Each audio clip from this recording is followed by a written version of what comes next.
Alcoholism Sucks. Hello, I'm Ads. It's always about surviving the next day one. I've always been a weird guy. I was a very hyperactive child until about the age of 12. I'll be bouncing off the walls, adventurous, excited. At the age of 12, I was hit like a ton of bricks by an overwhelming feeling of existential dread. I had to start locking myself in my own head instead of expressing myself. My friends at the time would be comparing Pokemon cards and having early teenage thoughts about the opposite sex. I would sometimes look at them and nod in agreement, wishing I could say stuff like, "What is the point in life? Do you know that there will be a time when we don't even exist?" This was my mindset all through my secondary school years. I did things just to fit in. I didn't understand why I was here and what my role really was. At school, I would say I was semi-popular.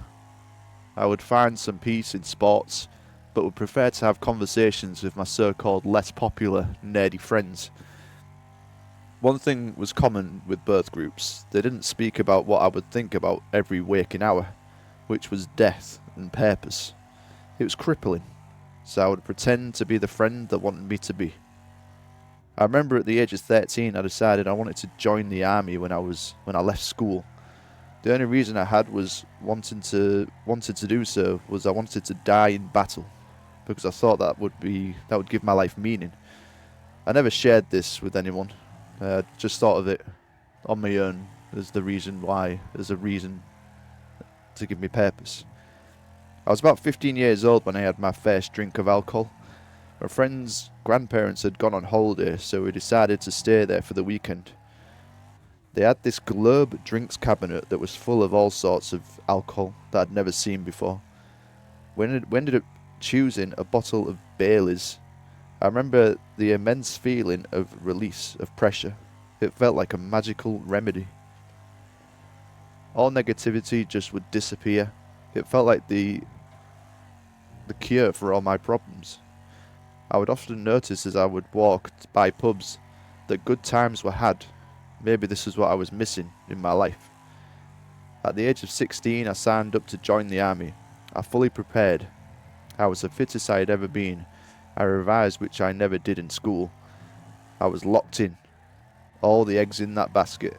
At the age of 17, I was discharged on medical grounds because I failed the hearing test twice.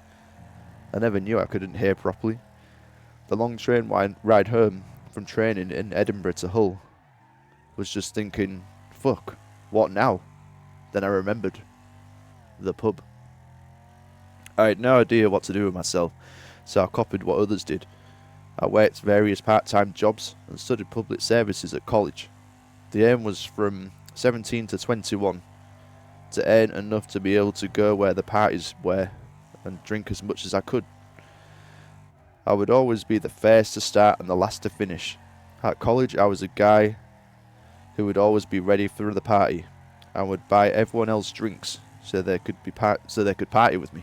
So I was just, I was an enabler, as you could say, maybe.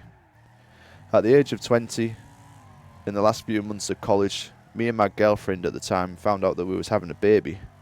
Totally not expected. I asked my tutor that if I could fast track my modules ahead of time because I needed to get a full-time job. Then I started what became 12 years of nighttime security work. In 2017, on the surface, I was getting married, had a steady job. We had a beautiful boy, and we rented a house. But I wasn't happy. I would always make sure I earned enough to have a lot to drink on the weekends. By this time, I would only drink on my own. I would wait until my fiancée and son were asleep, and I would drink, smoke, eat, cry, Saturday, Sunday night, week after week. I wasn't happy in my relationship. I thought the right thing to do was to stay together, to try and keep the family together. My fiancée was also pregnant with our second child at the time. On the week of the wedding, we lost the baby. From that day, in August 2017, until January 2021, I drank alcohol every single day. On my wedding day, the first thing I touched in the morning was my flask of vodka. I was so drunk for the wedding I can't really remember it. I do remember crying and mumbling the entirety of my wedding speech. I had rules that I made for myself. These made sense to me at the time. I will only drink on my own, at home, wait until everyone is in bed. At work, I would take a flask of gin. I worked alone at the time too, so I was always drinking on my own wherever I was. Another rule is I would get a lot of carbs in before and drink. I'd get a lot of carbohydrates in before I would drink, and I would drink a lot of water after I had alcohol. In my head, this would enable me to function during the day as a normal person, and on the night shift or at home, I could get plastered. It felt like a great plan at the time. I never thought it would be a problem. The days were filled with dread, feelings of failure and suicidal thoughts. I would look into my son's beautiful blue eyes and feel like he deserved better. I felt guilty that my whole world didn't make me happy. Come 2020, I was now a father of 2. Another set of baby blues in the form of my daughter. At this point, I had perfected the secret life, or so I thought. I had also found a way to fund this new habit of mine, or it wasn't so new at the time. I would regularly take out payday loans with exorbitant amounts of interest rates, just so I could drink. This put me in crippling debt, which also heaped a lot of pressure that would in turn make me want to drink even more. Soon enough, the emergence of crippling stomach pains, panic attacks that I didn't understand. The panic attacks would get so intense that I would think I was dying. When they started, I would go for a long walk in the middle of the night, either near to my home or in the site I worked night shifts on, to try and keep myself alive. I had gotten so drunk for so long at this point that I felt like I'd become more conscious when I was drunk than when I was awake during the day. This then started a heavy period of blistering headaches, nosebleeds every day, blood coming through my ears. My speech started to fail me. Until this day, I'm still trying to fix a sort of stammer or drunk voice that I've developed. I would cry on my own, or more of a weep. I started imploding during the day. I would feel my face and I would look at my hand and see a mix of blood and tears. I also developed a chronic pain in my hands. Since 2017, I had also been mixing alcohol with heavy smoking, painkillers, and a lot of food. By 2021, I was 25 stone.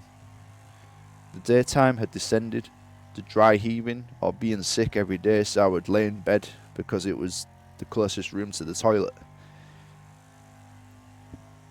It just became surviving the day to get to the night.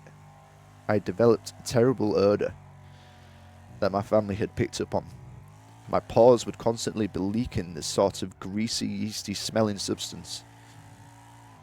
If I wasn't being sick, I was having chronic diarrhea, blistering headaches, joint pain, panic attacks, and by now the desire to end my own life.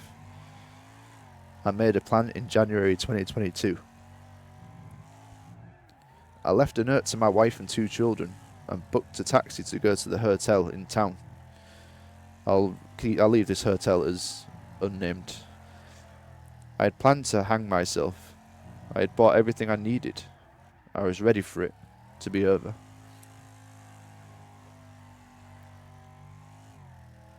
It was only about a 10-minute taxi ride when it would all be over. Then it would all be over. But this fucking taxi driver wouldn't stop talking. Kept asking me questions about my day, plus and everything, all the plans that I had during the day as well. Then he asked me if I had any children.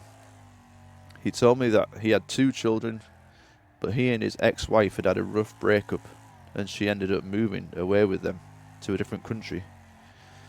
Then he said he would do anything just to see them again. I didn't know what to say. I got dropped off outside of Hull train station. I sat on one of the seats and cried. I looked at the hotel, then I thought about what the taxi driver had said. I picked up my phone and I called my wife saying that I'd left a note, but I'm not going to do it. Then I called my mum and I asked for help. This was the start of what so far has been many day ones. Detoxes from hell, chronic shakes, but alive. I'm not fully out of the woods yet, but I'm in the longest stage of recovery that I've ever been in. The key for me has been the realization that while alcoholism sucks, it is a part of me. Instead of feeling like alcoholism can autopilot me into oblivion, I have the ability to control it because we are one in the same. Do I regret having a drink? Well, of course. But I'm alive. And while the days sometimes can get tough, the overall are getting better. And I still get to look at those 13 and 16-year-old baby blues of my children. Thank you for listening.